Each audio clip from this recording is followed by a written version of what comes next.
Welcome to Never Too Serious with Scott and Dave. I'm Scott. And I'm Dave. How you doing, Scott? Oh, I'm good. It's just so funny. Those of you who are just now tuning into the show, sometimes it takes us a little while to get started, and we get fired up about different stuff, and it's just hilarious. Yeah, sometimes we try to alleviate some of the politics or issues we had on through the week that we didn't want to put on you guys throughout the certain topic that we're talking about that might be lighthearted and, not too serious. So yeah, it's good to release. I know. We should do like an outtakes, though, but we'd have to do a lot of censoring. That's my concern. Yeah, YouTube would take us down. Yep, We would no longer have jobs of our own. Yep, the feds would be calling me. Why did you say that? Yeah, it could be really bad. It was out of love, I swear. Mm-hmm. No. So we're talking today about just like funny stuff that, we were told as kids or we believed as kids. It kind of turns out maybe it's not so true. Yeah. And there's a lot of it. Yeah. Yeah. My grandparents were really good sources for that kind of stuff. Well, your grandparents, I think, believed in scare tactics. Scare you straight. Make sure you follow the right path. Make sure you're going forward. So we'll scare you into that direction. I totally agree. I really think that's kind of the way they did their kind of parenting. I mean, I believe in God, and I think that they used, not trying to be mean, but I think they did too. And I think that they used their religion as, tools to scare people straight. Yeah. Because God could do some pretty, he's done some pretty powerful things that has devastated people, killed people. But there's some really good stories about God taking his wrath out on people. Yeah. So, it's kind of not fair that, people get to use that because some kids, especially that do believe in God, are scared to death. Well, yeah. You better listen because, God said so. And he's always watching you. Yes. So you better behave. It's hand check. Hand check. Oh my gosh, that reminds me of growing up. Bus rides. Oh man. Yep. Well, my grandparents, my grandma in particular, my grandpa wasn't like a super religious kind of guy. In fact, a lot of my childhood, he didn't go to church with us. And Ethan, say excuse me.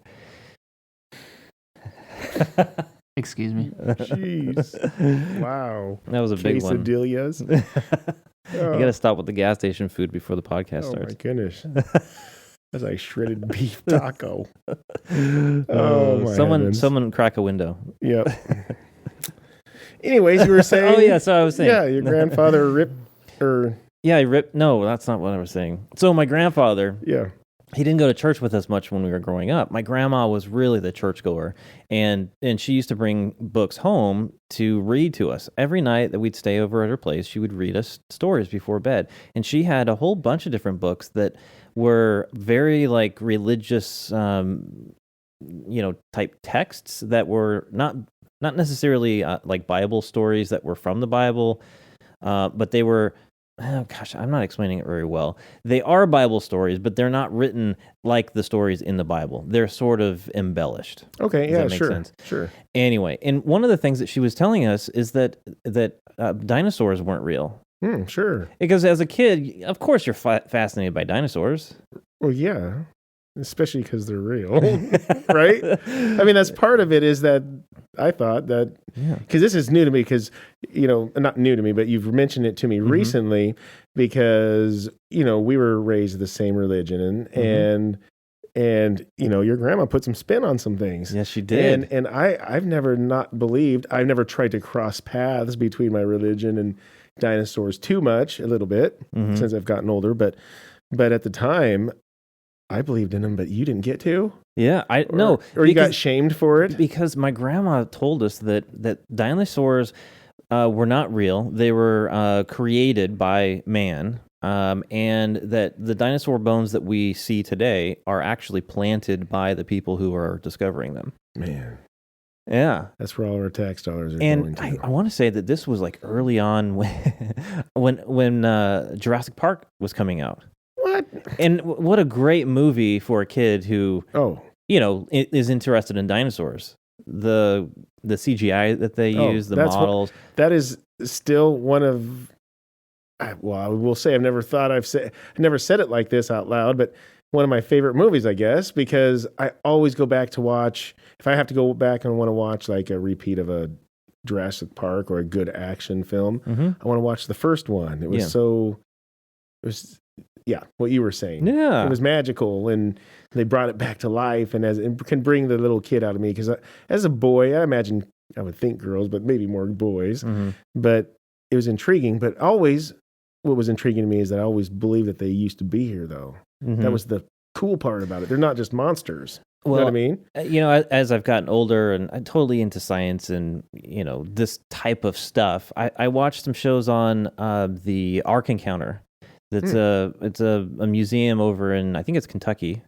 And Ken Ham, an Aussie guy, is the curator, owner of this thing. And he has a big old ark that's supposed to be the same size as what the original Noah's Ark was supposed to be. And he has it sort of decked out in, there's different cages, and then it's also a museum. And he includes dinosaurs on the ark. And I was kind of blown away by that, because I never really considered that the dinosaurs would be, if you're thinking in like young Earth creation, then you would have to believe that dinosaurs walked among men, Right, and were included on the ark. And to see it in that museum is pretty incredible. Like, it kind of bends my mind a bit, because I always thought dinosaurs were this very, very old, millions of years old sort of thing where we get the fossils.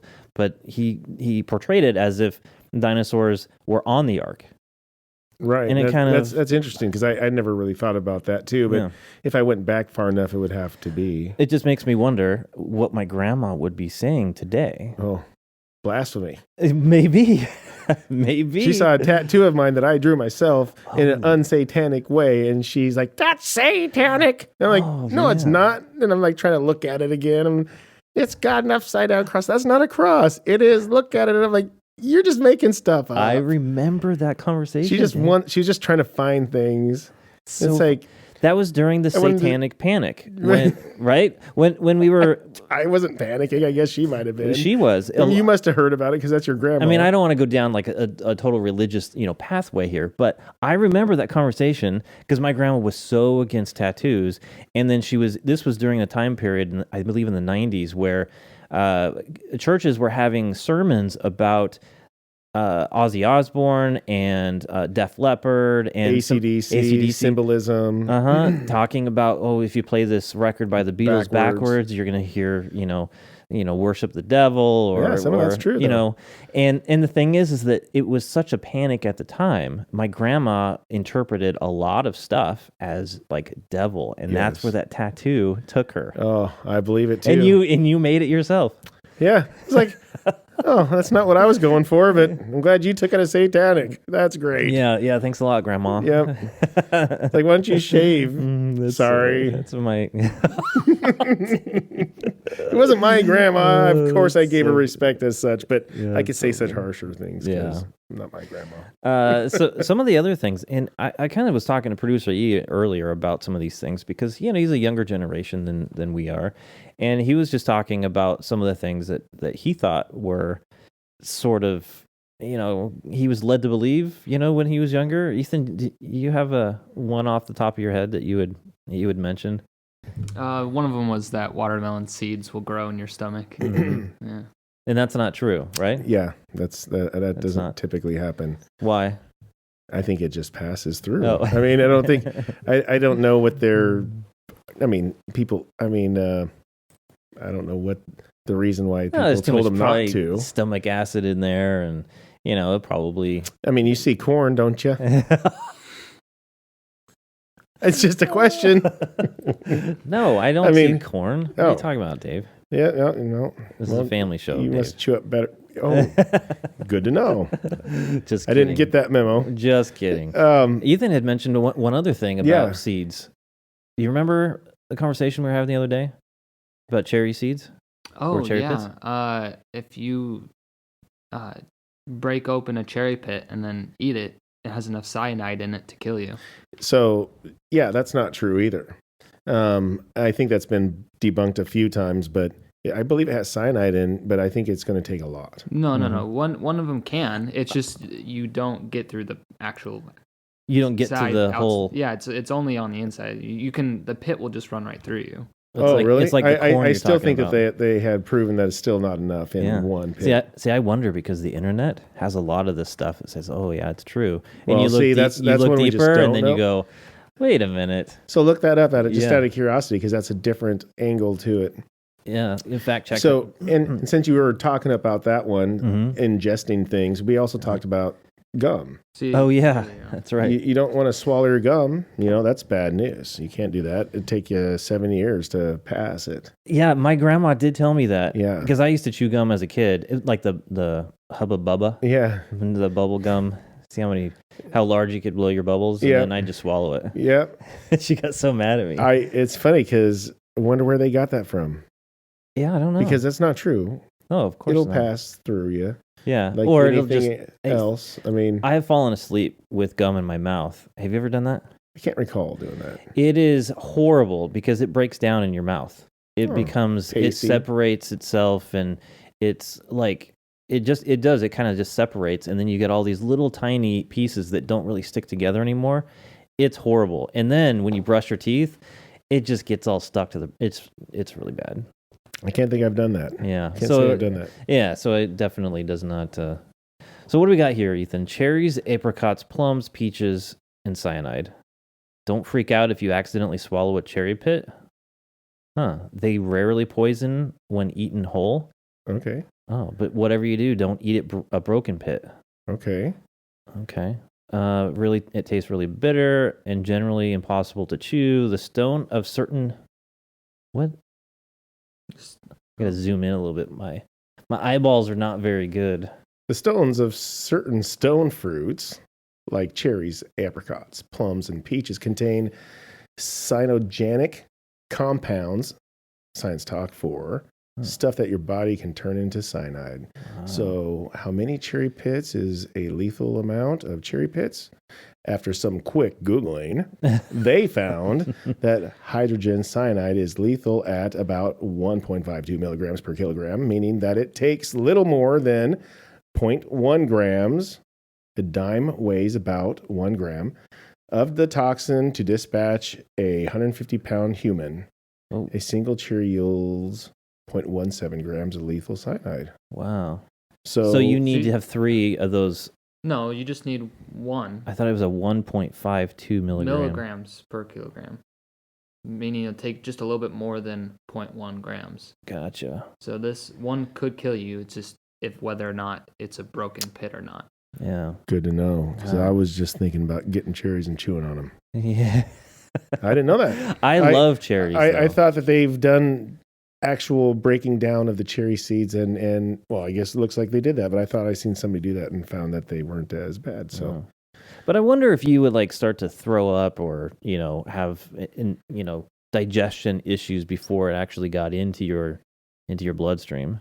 I'm kind of curious about it. Well, we're gonna have to do some experimenting, huh, Dave? Yeah, I'm sure I could have some. We'll call old friends. Yeah. What you guys doing? We're sampling cherries and stuff. We'll do it on the sit down show. and good to see you guys. We may not see you again. Just kidding, studio audience. He is okay. Yeah. So you did mention gum. There are some other ones in here. Of course, we've talked about flat Earth. Some people still believe that the Earth is flat. What? Yeah. Yeah. It's not flat? No, we established this in episode. I'm just kidding. 19. I know there's a bunch of suckers out there. Oh my goodness. I know. I love that topic though. I know it. I just saw like 5 easy ways just to debunk people. And it's just so funny because one of the ways, if people want to know, one of the easiest ways to debunk flat Earth is to literally go out on the sea and or a large lake and take a binocular and see if you could locate a boat. And it has to be like moving outward, but you could watch it drift the further you go out. It could sink down over the horizon. And it's funny because I've seen flat earthers use that same thing against the cause. But anyways, it was kind of nice. Some easy ways to debunk that we could all do.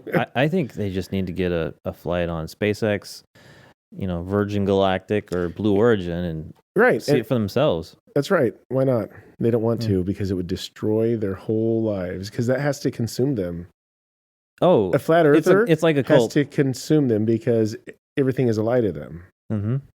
Yeah. So it's all a conspiracy. So as if it changed Well, guess what? They probably have a lot more things to worry about. I know, we're going to start getting some hate mail. I know it. Mailbag at nevertooserious.com. That's okay. Flat earthers, that's okay. They can believe what they want and be wrong. Yeah. I said I didn't want to go down a religious path, but there are some on here that I thought were interesting because they do have some, spiritual connotations. Yeah, sure. Ever heard of someone sneezing and that was a method of your body rejecting the devil? Yeah, that was like old wives' tales. Yeah, old school. Old school. Yeah. Yeah. For those of you who are sexist, women can do anything a man can do. So I was watching on YouTube. Why is that sexist?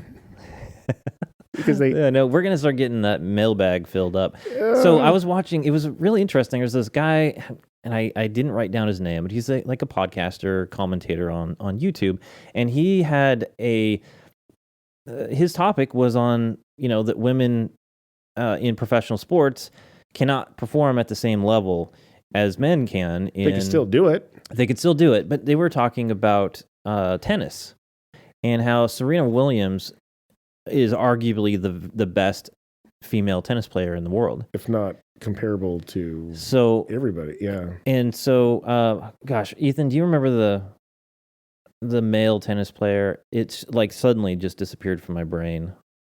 Maybe we'll do a quick look up. I think I know what you're going to say though. Yeah.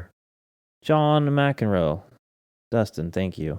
So John McEnroe, known for having an attitude, he basically was in an interview, and they had brought up Serena Williams as being the best tennis player in the world. And he says, well, you mean for the females? And they got so mad at him because, he disagrees. He doesn't think that she's as good as the people in the men's circuit. And then he went on this other TV show and did an interview, and they were all mad at him for saying that she would be ranked right around 700 in the men's league. Okay. And so the podcaster guy then brings up a whole bunch of clips of women in professional sports when they're competing against men. And it was really like devastating. There were football players in high school where a girl made the team and got laid out by the boys when she had the football in her hands.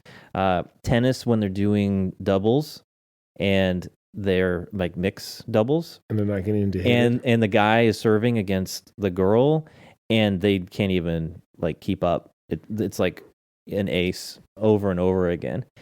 Anyway, so the myth being, or what you thought was true, is that girls can do anything that boys can do, and perform at the same levels. And so far, that's not true.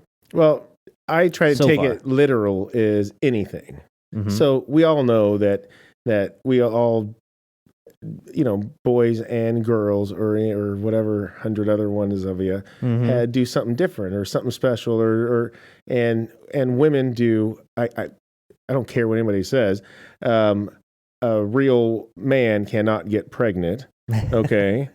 A biological man cannot get pregnant. Ethan, can you fact check that real quick? Yeah. But canceled?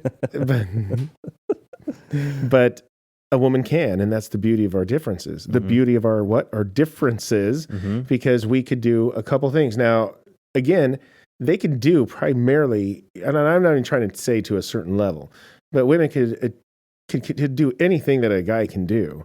Now, against each other, if you want to compete, that's a different thing. Competition kind of can ruin a lot of things, but regardless, they can do the same dang things. But when it comes to some biological things, there's some differences. But primarily, I could say they could do in life is the same things. But, some things that they could do the same thing as we, but it's just more difficult. Yep, I totally agree. It would be at the extreme levels of like competition. So I'm just being specific. I mean, I'm just trying to be, if it says anything, that means anything. So that's why I'm just trying to say technically, I'm not taking anything away from them because in fact they could do more than what I think a man could do. Here's an interesting one. There's a show called Hot Ones. I've never seen it, especially if there's women on it. Are you kidding me? It's one of my favorite YouTube shows. What? It's all about spicy hot wings. It's an interview show. What's it called? Hot Ones. And it's an interview show. He interviews celebrities and, famous people across the table, and in between them is a row of 10 different hot wings with different hot sauces, and he goes through, and it gets progressively hotter as the interviewing process goes. And it's funny because of the way that the whole, people act different when there's real physical pain. Well, that's a good stage for a conversation too, and it's going to go in a direction. It might be a little bit more honest at the time. Yeah. Mm-hmm. So anyway, what was interesting is he was on there with I can't remember if it was Ricky Gervais or maybe one of the other celebrities. Anyway, he was saying that when he has women on the show, they actually perform better in the heat challenge. Oh, really? Yeah, and he made the comment, it's possible that women just naturally have a better pain tolerance. That's been said. Yeah, think about childbirthing. Yep. So, because I will say getting kicked in the junk's pretty bad, but being kicked in the junk for 36 hours... I mean, that doesn't typically happen. You know what I mean? Yeah, that sounds horrible. My wife was in labor for a long time. Yeah. And thank goodness for some painkillers, but, there's some pain that she went through. And I will say, yeah, we might get spurts of some very intense pain if you ever get drop kicked into the Jimmy. Mm-hmm. But if having prolonged pain like that is got to be in, I don't know, crazy. Yeah, really. Yeah, I don't want to be a part of it. Yeah. Any other ones that you had thought about, Dave? Well, yeah, there was a couple of them. We had a list up there. Let's see. Well, I'll tell you this one here. I'm not blind. I know you had LASIK surgery. Well, no. Oh, crap. Well, that could actually start. That could lead towards the myth that it might not be a myth. Oh. You've heard, hey, don't do blah blah blah, or else you're going to go blind. Has anybody ever told you that? I have heard that. Can you specify for me? Are we talking about masturbation, Dave? I'm talking about touching yourself inappropriately. Yes. I heard if you do that, you're likely to go blind. And like Scott did say, I did have to get LASIK surgery about 10 years ago. Oh, gosh. Maybe there was something to it. That is hilarious. I was going to say, man, look at me. Nothing, but I forgot. Oops, I paid for it to get fixed. That is hilarious. That's terrible.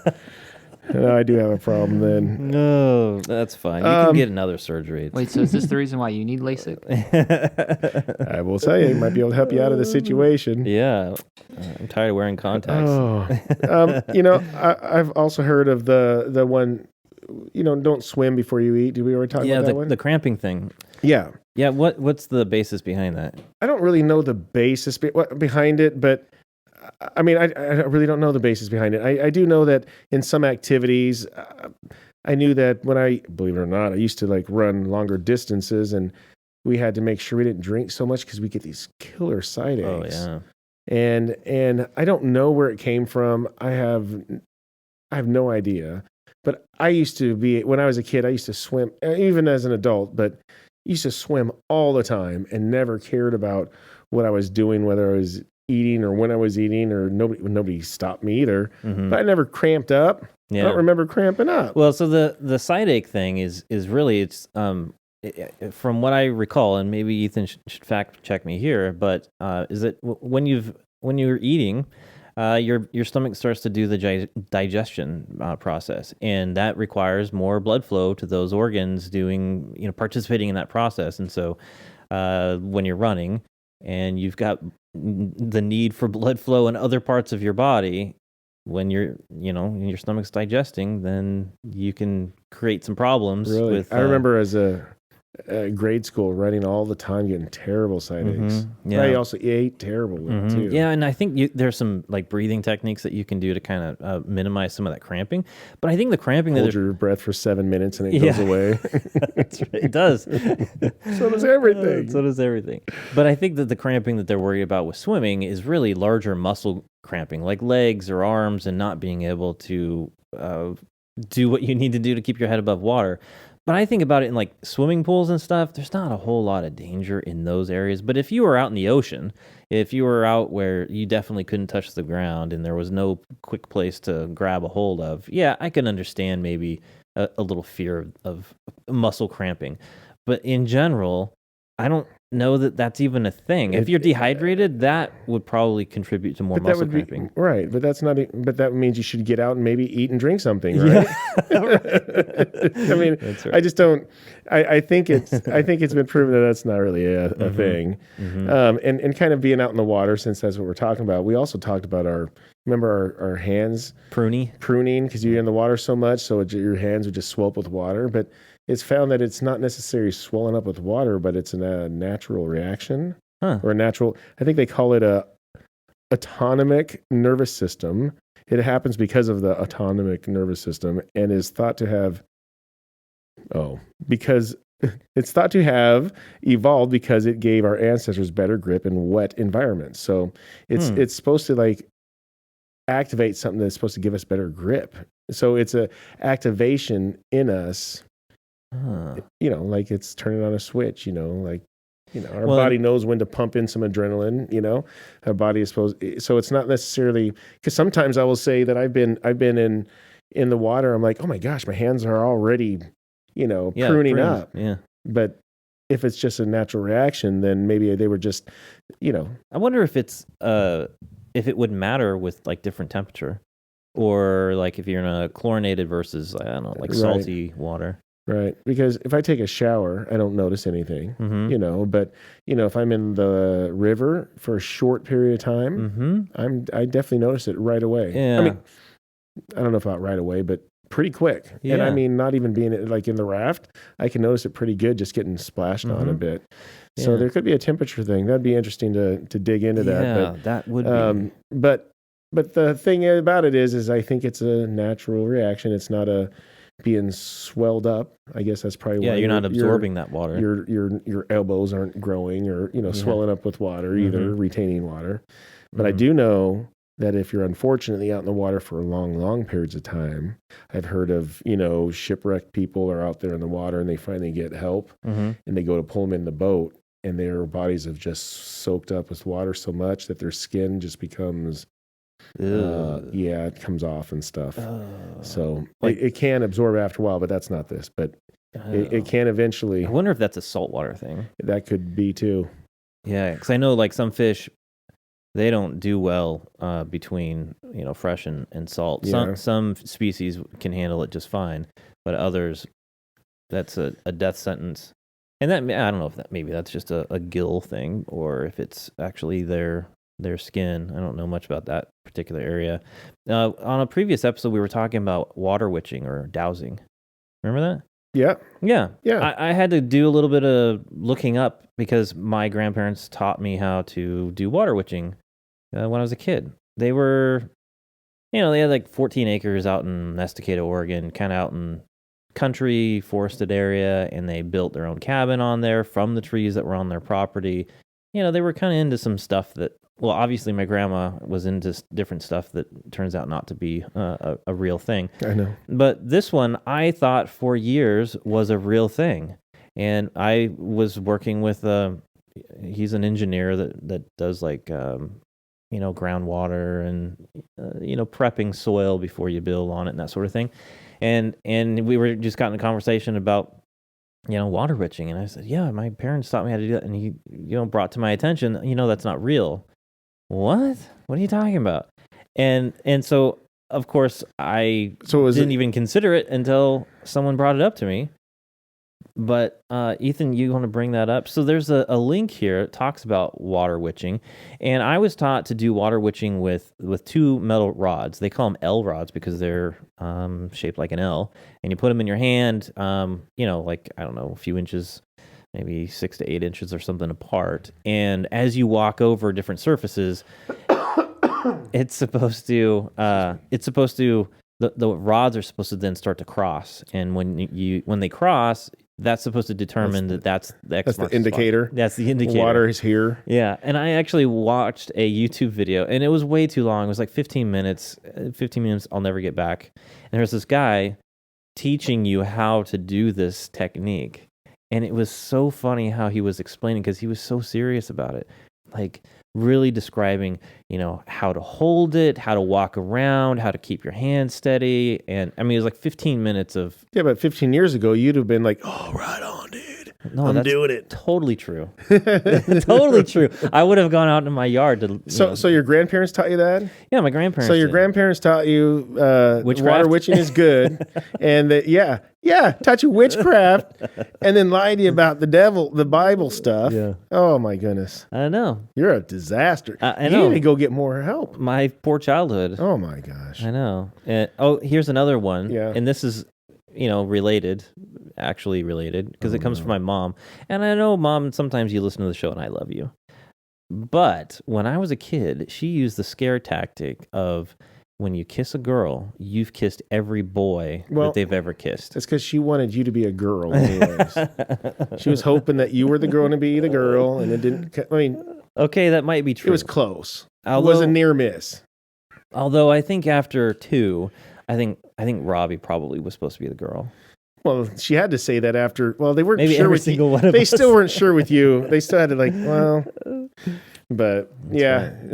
Yeah. And I think there's probably some truth to that in the terms of like bacteria. When you're kissing a girl or whatever, you get certain bacteria in your mouth. There's things to be said that yes, if I don't want to get But the way into that she described it is, well, it's another scare tactic. Another scare That's what tactic. you do. Yeah. That's what your grandparents. That's what do you think she got fed her life? I know. Scare tactics. Scare tactics. And she should do her own show. Well, she'd be. I don't, not to be mean, but she may not know some of the stuff that she still believes might not be true because she probably got fed a lot more BS. I was talking to my daughter today, and I thought, gosh, she might be getting brought up without any BS. I mean, I don't know what she's getting taught at school. 100%. They're probably sliding some stuff in there, but for the most part, she's not. Do you think that you're more skeptical today than you were, 10 years ago, 30 years ago? Oh gosh, I don't. I feel like I'm seeing a lot more things clearer. I don't know. Skeptical? No. I'm. I mean, I'm trying to take away that I'm getting a lot more things to take in, to consider. So it might seem like but I don't think I'm too skeptical. No, I wouldn't say too skeptical. I'm just saying more, because I think that I'm... Or more. I don't... Yeah. I think that I'm way more skeptical. Like, I know that there's so much BS out there that I don't believe it right away. Like, I don't believe... If someone were to tell me something, I just don't believe it right away until I get a little bit more evidence. I could agree with that. I just feel like maybe... Like, I feel like I know what categories things go. So, like I could... or in a sense of... What do you mean, like categories? Or I shouldn't say, like, I know what's BS or what's a maybe, what's for sure, for the most part. So I feel like when I was younger, less wise, I feel like I was more skeptical. I'm skeptical about things, but I think I was more skeptical then because I didn't freaking know. I mean, how do you, what would be the process for you to, like, determine whether you would lean towards believing something or not? Like you just said, categories. So there's some things that you just tend to believe more. Well, because of time or of knowing or already gone down the process of, So because of wise, you've already been through the question of, let's just say, of how let's just say of how an engine works. Okay. Mm-hmm. Maybe I was really curious as one idea of how an engine works back then, but now that I know for the most part, if somebody says some stuff about an engine, I kind of know how it goes for the most part because of my time that I've been. So I might be less, I don't put, I guess, stuff that sounds like BS is just red flag and, rolls off the back and off it goes for the most part. You kind of rely on some experience. Yeah. I mean, I might pull some stuff in because it sounds interesting or there's some truths that's mixed in with it. But I don't know. I'm a skeptical person, but I'm just trying to say more than I was then. I don't know. I could be. I don't know. But I think that I feel like I was more then because I didn't know what it is, because there was a time in my life where I had to come to, oh my gosh, a lot of the stuff was a bunch of BS, or not even BS, but a lot of stuff that didn't matter. Like, what are they doing all this stuff? I'm not going to say it out loud, but there's a lot of things that I didn't need to be doing in my life. That's not going to help me in my life progress. Why am I doing this? So a lot of coming to, and then after that, now I'm being skeptical, trying to put myself in understanding things. And I'm going to say that was probably my late 20s to, mid 30s. I think I was probably the most skeptical because I was trying to figure stuff out. But you're also more curious about stuff. Now, it's,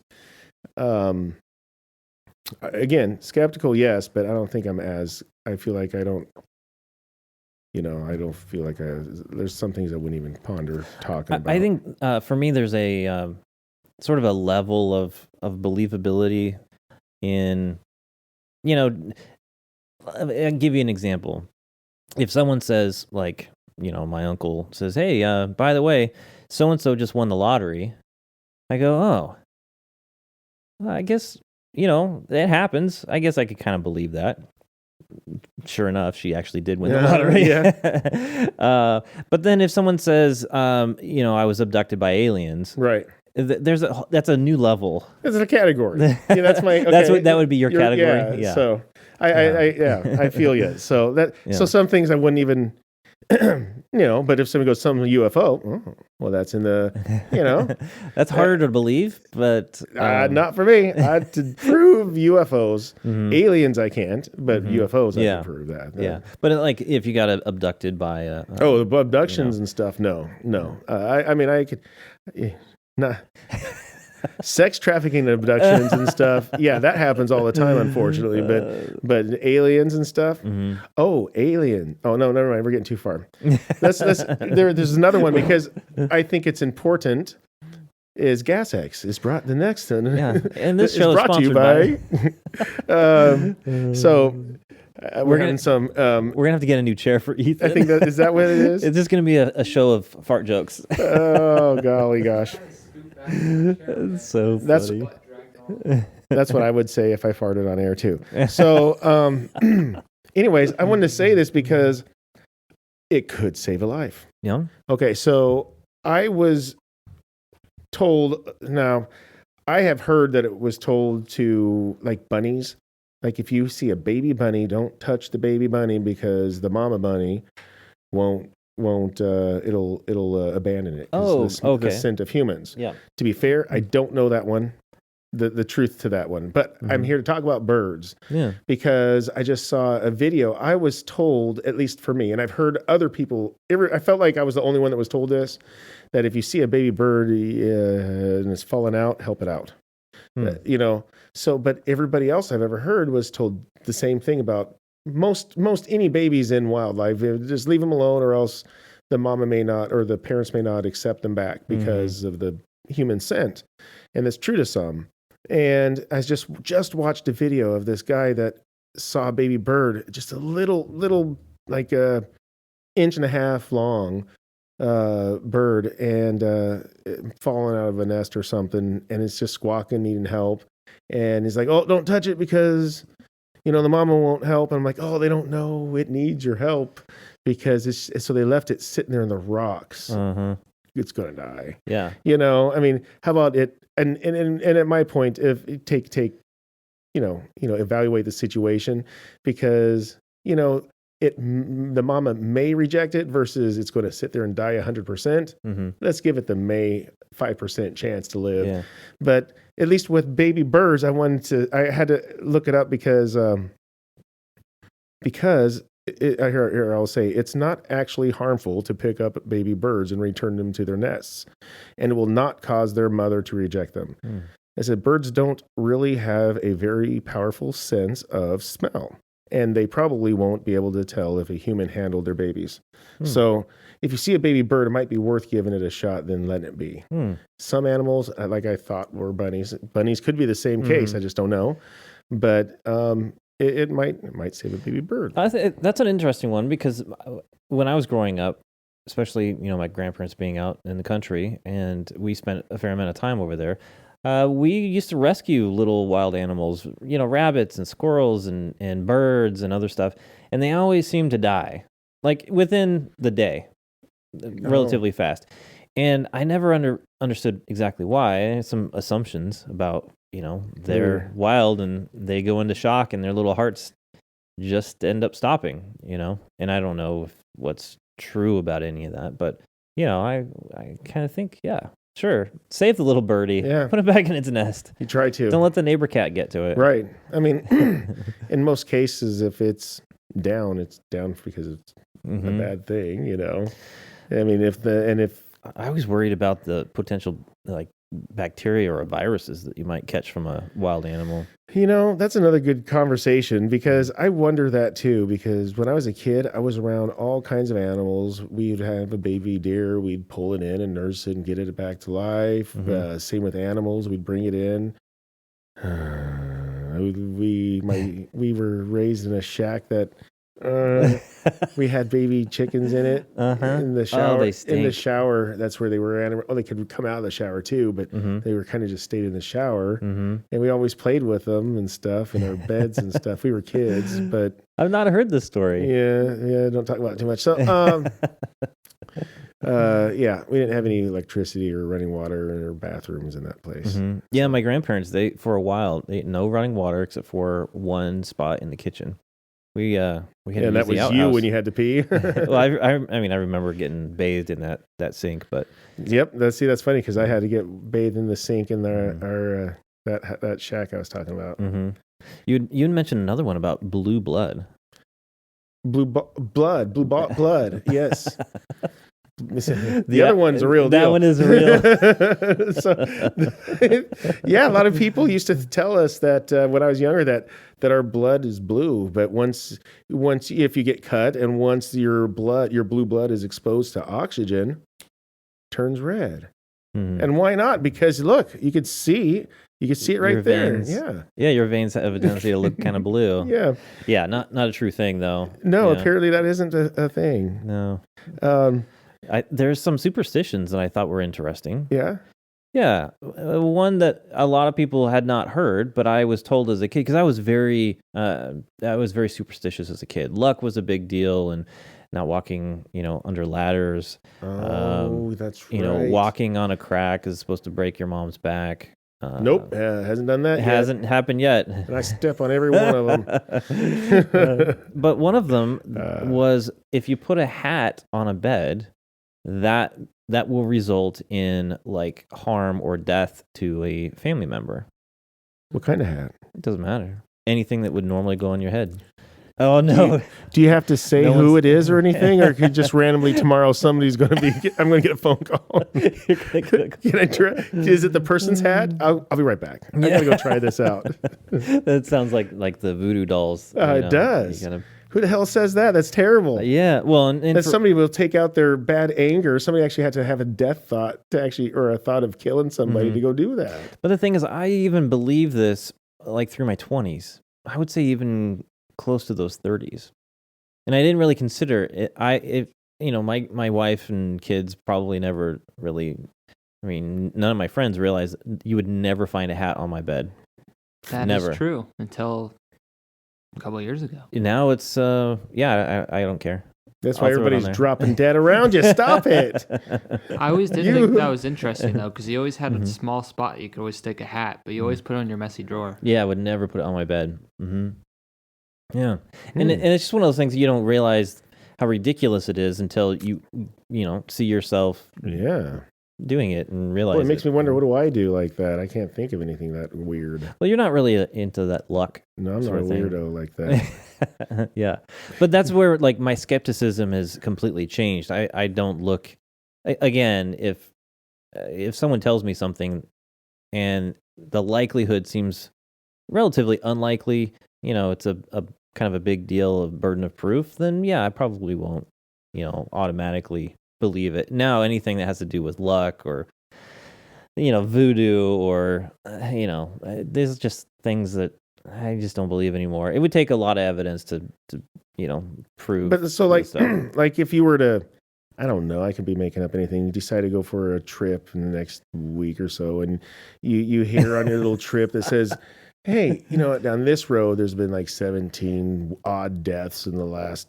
Unexplainable deaths? Yeah, unexplainable deaths. People don't drive down this road because it's known to be haunted, and people may not be haunted right away, but in 10 years, their kid comes with like a horn. I mean, it just comes up. Yeah. Would you like go down that road, or be like, oh, I'm just going to see? Well, it's kind of like the Bermuda Triangle of Oregon.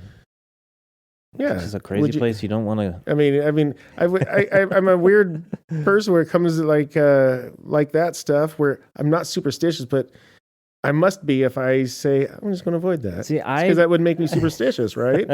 I get more curious. Like I would want to go to that place more. Well, now, listen. If I was on purpose and I would set things up, plan ahead, like have my buddy Dustin out back with a rope. I'll tie myself off to, but I'd be up for doing some fun stuff. But I would, if I had a plan. And if people don't know where I'm at, I'd be like, I'm not going to divert. I'm not going to go do that. I will find myself, like it does say this is room 13.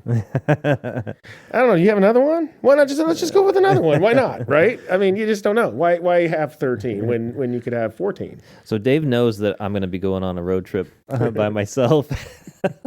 Right around my birthday every year, I try and do a little trip on my own and take off in the car, and so it sounds like Dave knows where I'm going to go. He's going to set some stuff up. I might. That's so funny. Don't know. No, that kind of stuff makes me more curious. When people talk about like ghost hunting and doing the underground tours and doing this sort of thing, it actually intrigues me more because I want to see what they did to kind of set the thing up or how people respond. Because I've been around a lot of people who, believe in ghosts, who believe in spirits or, these supernatural things. And I find it fascinating how people respond to this stuff. And generally speaking, it's a sense that they have, like an emotional sense of like, we'll just say someone died in this room. They get this emotional that can turn physical. Yeah. Like freak out, poop pants. Yeah. That's right. That can happen. And, for us, Halloween is coming up. But maybe by the time this thing actually airs, it's going to be after Halloween. But, it's the time of year where this whole idea of the occult and scary haunted houses and that sort of thing. So people start getting a little bit more into that kind of stuff. Kind of goes into a lot of these myths and where all these fibs come around too. Yeah, but I like it. Well, it is good. Well, the funny thing is about a lot of these is some of them can make sense. Like, oh, I can see where you're going for. I don't really understand how you're going to get blind. That's a scare tactic. I guess if you don't wear goggles, you'll be fine. If you wear goggles, you'll be okay. But there's a lot of things that tie into it, like make funny face and it'll stick that way. Yeah, cross your eyes and it stays that way. Yeah, it could hurt real bad, but I don't think it's going to stick that way. Yeah, it might give you a headache. But it can make sense. They're not really too far off where you're like, oh, come on. If I smack my mama, that plane's coming down. Come on, I'm not going to believe that one. I tried it. Yeah, but there's just some things where I think humans have a tendency to kind of correlate things. When one thing happens and something else happens at the same time or soon after, they kind of might correlate those things together, sure. Like one cause the other. And there's just not a lot of evidence out there that a lot of these type of myths are true. A lot of people play it safers too. So they hear something like, example, going swimming after you eat. Well, what do they know? They never had a cramp, but we're just gonna play it safe. It's my kid. Yeah. I don't want him getting hurt. Yeah. So they're gonna play it safe. Well, their kid remember hearing it because they heard it all the dang time.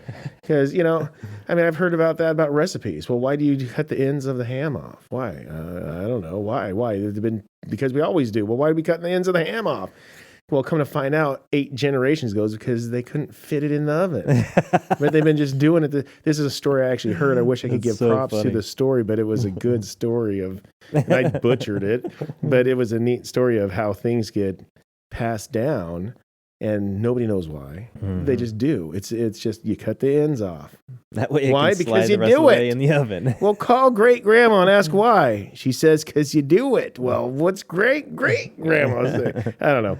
That is really funny. But that's where a lot of these just get passed down. I mean, the old, what do they call old wives' tales, or But I like the idea that some people do it based on tradition, and some people really embrace that tradition, and they are going to continue that tradition for years and years, and never have a reason why, but just that it's tradition. Right. So that's what they do. That's just That's who they are. Mm-hmm. Yeah.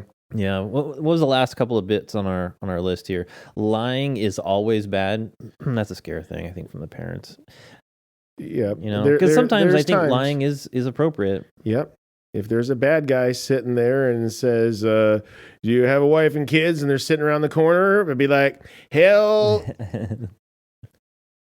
You might be able to get out of this. Wait a minute. Say, yeah, they're right around there, and get the hell out. Am I kidding? That's your exit strategy. No, that'd be a good opportunity to lie. No, I don't have a wife and kids. Are you kidding me? Heck no. He's kidding. Same with Christmas time. You don't want to give away presents or give away a surprise. What are you doing tonight? Nothing. Big surprise party coming. You don't know. Mm-hmm. No, I think there's reasons for fibbing. Yeah, Ethan, scroll up to the top again. Yeah, there's some. Yeah, let's see what else is here. Your parents are the smartest people. I will have to say my parents never tried to sell me that one, and that's a good thing they didn't. I think that's just sort of when you're a kid, you just think any adult is smart. And I would say yes, and I would definitely say, especially growing up when I did, there was a lot of respect your elders, and you always true. No, even the dumb ones were smarter than you as a kid. For the most part. Then you grew up and going, oh my gosh, I thought you were awesome. Oh, you're an idiot, But no, my parents get mad at me because I'll call them on different stuff, and because I can differ in my opinion, or I think I might know a little bit more about a certain topic than they do. Doesn't mean I know everything, but I think they get irritated when their kid one ups them on something they don't know about. I get that, and I know that there will be a point, and I know that the point isn't there yet, but I know that there will be a point because I'm going to raise them to be smart, and I'm going to hope that they will be there so I could ask their advice and appreciate it. But, I know that there's going to be a little bit of time it takes to get there, but I'm going to try not to be that way because I know that's easy to be that way. So let me ask you this, though. What's a cootie? I've heard about cooties a lot when I was growing up. And kind of like you with the scary stuff, I was kind of curious. I want to go get me a cootie. What's a cootie? Yeah.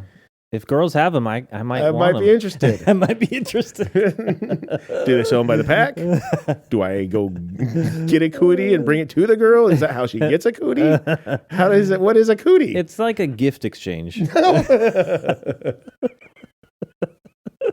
So I have a cootie and she has a cootie. We could give each other our cooties. That's right. So what's a cootie? I mean, I don't think cooties are bad unless it requires medication to get rid of it. Is that? Oh my gosh! So let me ask you: Is a cootie supposed to be just a germ or something? I think, or is it evil thoughts? No, I think is a cootie could be evil thoughts. Like you're going to give each other evil thoughts. Oh, that's a good question. Go down I don't know. Cootie has never been defined, and cootie, in other words, just stay the heck away because you don't want a cootie. It's like leprosy, or it's a I think it's like a snipe when you go hunting.